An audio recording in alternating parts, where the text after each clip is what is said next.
Eles pegavam os caras lá pra bater de noite, né? Ah, era de noite. É. E aí quando essa família chegava lá, você não contava, não? É. Contava, eles perguntavam se estava bom, eu falava que tá bom. Eu fui lá na base do contrato, né? Tinha renovado o contrato. Primeiro eu fiquei 3 meses, depois renovaram o contrato lá para 5 meses. Aí foi indo até quinta-feira passada agora aconteceu. Alguém denunciou, né? Uhum. Aí... A vida de 50 idosos que moravam numa casa de acolhimento Se prendeu hoje em Santa Luzia, na região metropolitana de Belo Horizonte, um ex-cuidador de idosos de um asilo que é investigado por causa de denúncias de abusos em Santa e Luzia, até de na Grande torturas. BH, e a filha O dela dono da são casa, presas. a mulher dele, 2 filhas e um cuidador estão presos, suspeitos de agredir os idosos e desviar os benefícios do INSS. Os idosos eram maltratados na região metropolitana de Belo Horizonte, foi fechado. Trauma. Esse pessoal tá todo com medo. Tapa na cara, eu perguntava pra ela, esse remédio aí o que é? Que remédio que é? Pra que é? Ela falava assim, o remédio é quando quero me morrer mais depois, sabe?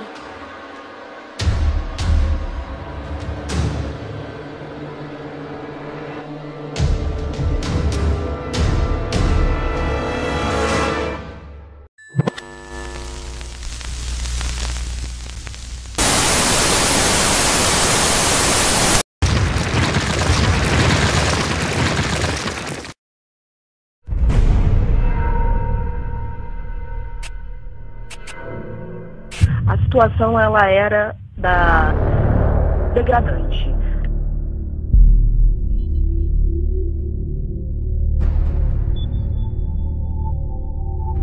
Então a gente via um medo no olhar deles.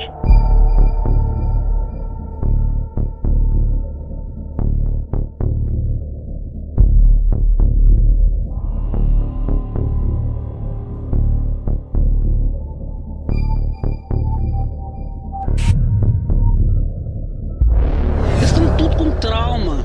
Esse pessoal tá todo com medo.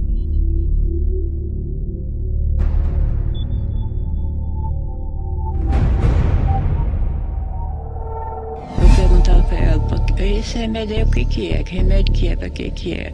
Ela falava assim, o remédio é quando quero me morrer mais depois, sabe? Eu já levei tapa na cara.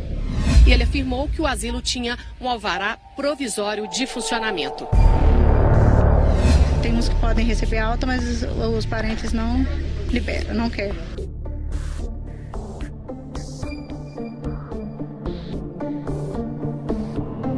A gente começou na própria quinta-feira fazer o contato com alguns familiares. Na quinta-feira mesmo, 2 famílias retiraram os seus parentes de lá. Na sexta-feira eu tenho notícia que parece mais 2 foram ontem, e as outras a gente está tentando contato, tanto a gente quanto a prefeitura. E é importante a gente falar para esses familiares que devem estar assistindo agora, que se eles não retirarem depois desse contato, eles vão sim responder por abandono de incapaz. Eles também vão incidir em crime.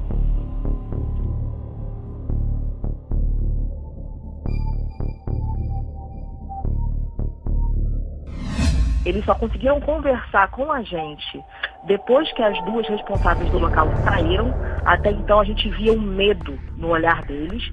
Elas não deixavam eles falar com a gente enquanto elas estavam ali. Elas ficavam rondando, olhando para eles, intimidando realmente. E eles baixinho, eles só repetiam, foi Deus que enviou, foi Deus que enviou. Assim que a gente retira essas 2 mulheres, a gente consegue conversar melhor com eles.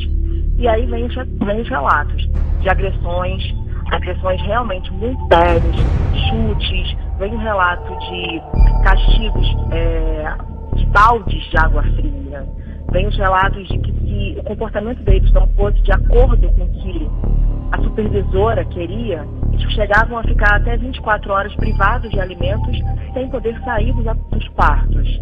A gente viu uma das alas que aparece na filmagem, que parece que é uma construção, não é essa casa amarela, é aquela outra que está no cimento, ali funcionam 2 alojamentos. Ali, assim, aquela parte de cimento que está mostrando, a gente tem um alojamento masculino e um alojamento feminino. Sendo que no feminino a gente tinha uma das mulheres que estava ali, que se alimentava por sonda. Então, foi uma situação alarmante. Enquanto a gente estava lá quinta-feira, a fossa do ambiente ainda estourou. Então aqueles idosos, aqueles cadeirantes, aquelas pessoas ficaram literalmente andando, patinando numa água de fossa.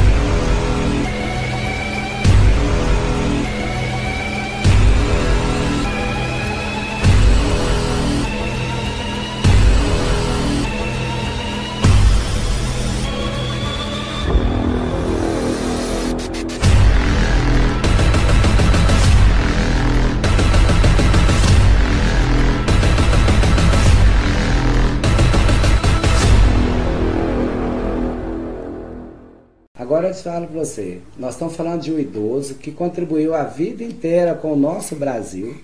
Na hora de chegar ao poder e falar assim, olha, vamos prezar por essa pessoa que contribuiu com o nosso Brasil, é muito pelo contrário. Embora essa casa, ela aconteceu no Cristino, no São Cosme, do São Cosme ela foi parar no Barreiro de Amaral.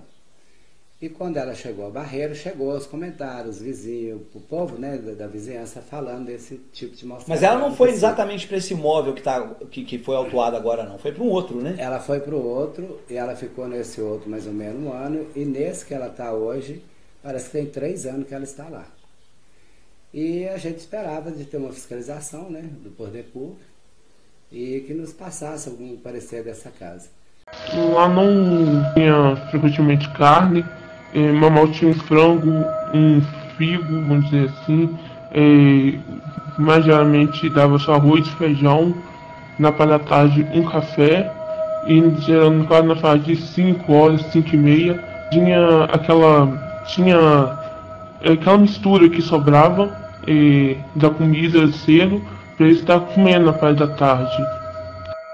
E a gente funcionário era muito maltratado por ela e por JP.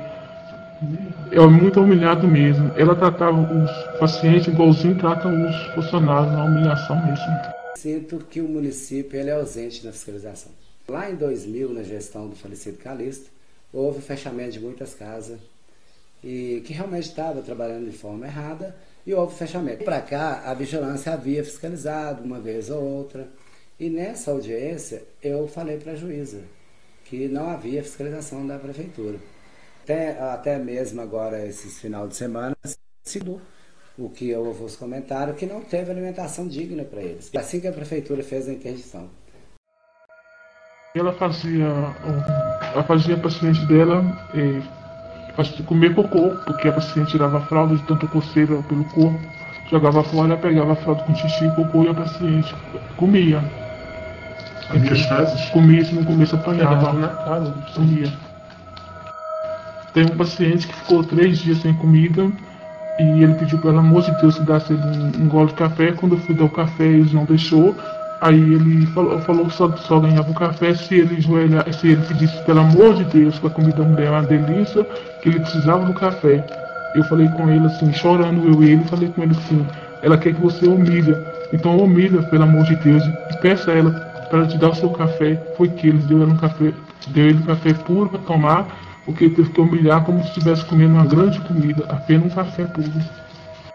Já cheguei a presenciar uma das internas jogando comida no chão e a dona Elizabeth agredindo ela com um rodo, né, pegando para catar comida no chão e fez a paciente tá comendo essa comida com cabelo, com sujeira.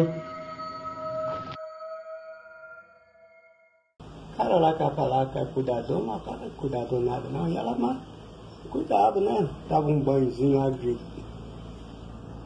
poucos minutos, uns 2 minutos só. Aí ninguém podia falar nada, senão ele batia nos caras aí que batia mais. Ele bateu num velho lá que o velho tinha mais de 70 anos. Sério? Pode JP. Quando eu entrei lá, eu vi uma senhora que tinha câncer no nariz, quase 90 anos, sendo espancada. Ela veio a falecer nesse local. Já cheguei a presenciar a faixa de 5 a 7 mortes durante 5 meses só de trabalho lá. A chuva lá era muito assim, era todo dia nos idosos, os idosos apanhavam de muleta, os idosos Era espancado todo dia, era cadeirante. Lá não tinha ninguém que não apanhasse. Apanhasse todos lá. Era pouco que não apanhasse naquele local. Lá era muito frequente você ver as pessoas apanhando. Era todo dia, apanhava, né? Já chegou a quebrar até muleta nos pacientes. Dentes também chegaram a quebrar alguns pacientes.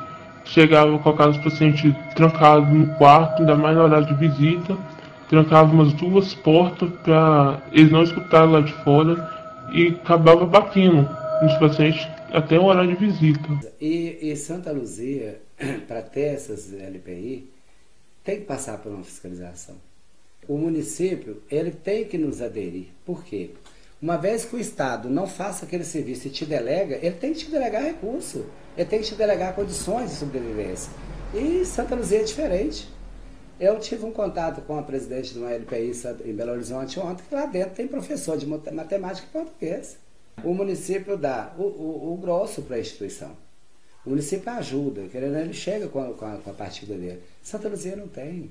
Santa Luzia costuma se chegar hoje na rede e não achar medicamento para o seu idoso. Foi Deus que ajudou, que fechou aquele trem lá. Esse mês só morreu 2 pessoas lá. 12? 2 pessoas esse mês. Esse mês vai agora, de julho. E lá tinha enfermeiro, técnico, essas coisas? Cuidador, não sei, esse rapaz? Que é técnico, enfermagem, lá, de lá mesmo não tinha nada. Tinha não, né?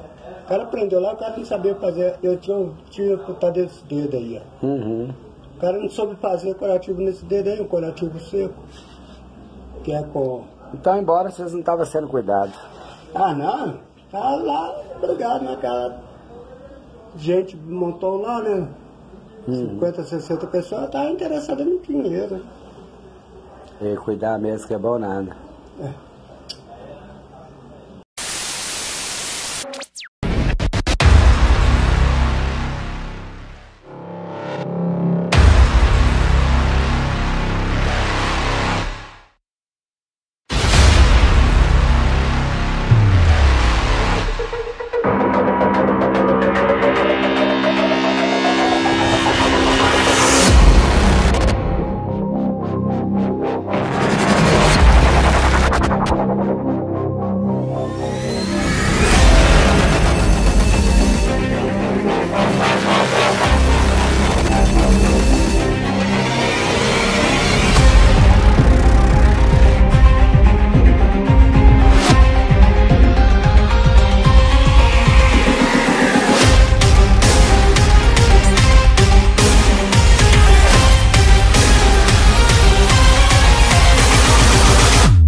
A gente encontrou os idosos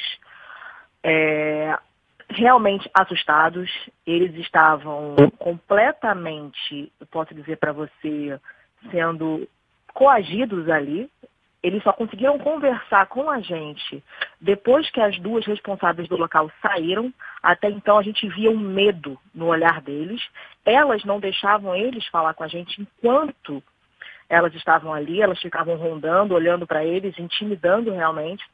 E eles baixinho, eles só repetiam: foi Deus que enviou, foi Deus que enviou. Assim que a gente retira essas 2 mulheres, a gente consegue conversar melhor com eles. E aí vem os relatos de agressões realmente muito sérias, chutes, vem o relato de castigos de baldes de água fria, vem os relatos de que se o comportamento deles não fosse de acordo com o que a supervisora queria, eles chegavam a ficar até 24 horas privados de alimentos, sem poder sair dos quartos. A gente viu uma das alas que aparece na filmagem, que parece que é uma construção, não é essa casa amarela, é aquela outra que está no cimento. Ali funcionam 2 alojamentos. Ali, assim, aquela parte de cimento que está mostrando, a gente tem um alojamento masculino e um alojamento feminino. Sendo que no feminino a gente tinha uma das mulheres que estava ali que se alimentava por sonda. Então, foi uma situação alarmante. Enquanto a gente estava lá na quinta-feira, a foto do ambiente ainda estourou. Então, aqueles idosos, aqueles cadeirantes, aquelas pessoas ficaram literalmente andando, patinando numa água de fossa. Batia mesmo, batia com bengala de pau. Nossa Senhora, como é que pode? Então vai lá um tal de Zé, tá lá, tá com um machucado na testa, machucou o dedo. Nossa, você apanhava demais lá. Era muita gente. Até de mulher ela batia. Tinha algumas famílias que davam doações para os parentes, ou até levava telefone, televisão, algumas coisas assim, ela acabava ficando para ela. Ela não entregava ao paciente, ela pegava tudo para ela. Queria muito que a família tivesse consciência e ir atrás pegar seus parentes, que eles sofreram muito. Eu acho que eles merecem ter paz nesse momento. Então que vocês vão lá e recolhem sua família e cuidam com amor, porque eles foram muito espancados e passou fome, e eles pagavam para ter uma vida boa, não para ser maltratado de ninguém. E que vocês busquem bem, de coração, peço cada um que busca a sua família. Não é porque uma casa veio e cometeu esse crime, né, que é maltratar a pessoa idosa, é que as outras casas podem ser punidas por isso, pode ser julgada, envolver, vão juntar o pacote e vão auxiliando. Não, nós temos casa séria. E, portanto, nós temos hoje a comunidade que nos ajuda muito, e muitos procuram a gente. Olha, e essa questão desse maus-trato de Santa Luzia, que casa é essa? Vocês conhecem? Embora o povo está preocupado com isso. Rogério, nós tivemos um número de visitas essa semana inesperável, que nunca aconteceu. O que teve de visita nos visitando, eu tive visita de Sete Lagoas, Lagoa Santa, Vespasiano e Belo Horizonte. Eu tive 3 visitas de Caeté, que são os voluntários da casa que contribuem com a casa. Foram lá conferir a situação da para ver se realmente era a nossa casa que estava passando por isso. Eu recebi 48 ligações perguntando se a nossa casa estava fechando, porque os maus-tratos era casa em Santa Luzia. A gente tem já relatos de que ela teria sacado até mesmo 2 aposentadorias de um interno pós-mortem. A gente tem cartões apreendidos que estavam realmente no escritório dela com procurações. Em depoimento hoje, Irene Pereira da Silva disse ter sido ameaçada para assinar esse documento. Ela autoriza que Elizabeth Lopes Ferreira possa sacar benefícios do INSS de Irene, receber mensalidades, movimentar conta-salário, assinar documentos, cadastrar e desbloquear senhas, além de requisitar carnês de pagamento e até apresentar prova de vida em nome dela. Eu, enquanto autoridade policial, eu desconheço isso como uma prática normal. A gente não fala nada que é cada ameaça, né? É. Até no dia que a delegada quinta-feira chegou lá, perguntou opção de coisa pra gente lá, né? E um medo de, né? De falar e receber retaliação. Eu não sabia que a delegada já tinha levado a mulher, né? Tava lá dentro, lá. Aí depois que nós viu, nós saímos pra fora, que nós viu, ficou sabendo que a mulher tinha ido presa, ela e a filha dela. Mas graças a Deus que foi a doutora Bianca que foi. Que se fosse o outro delegado, será que faria a mesma função que a Bianca fez? A Bianca foi muito importante na vida de vocês. É, foi mesmo. Bianca foi um Deus que apareceu para resgatar vocês do sofrimento, da angústia, né? Foi. Pois é. Foi Deus mesmo que enviou aquela delegada lá. Isso. Quando você for dormir, reza para ela, pede a Deus por ela, porque ela salvou a vida de vocês. Né? Foi só de eu não, foi de muita gente. De todo mundo, ela salvou todo mundo. Ela foi uma delegada que entrou e salvou a vida de todo mundo. É. Né? Tinha mais ou menos quase 60 pessoas lá dentro. Pois é, complicado.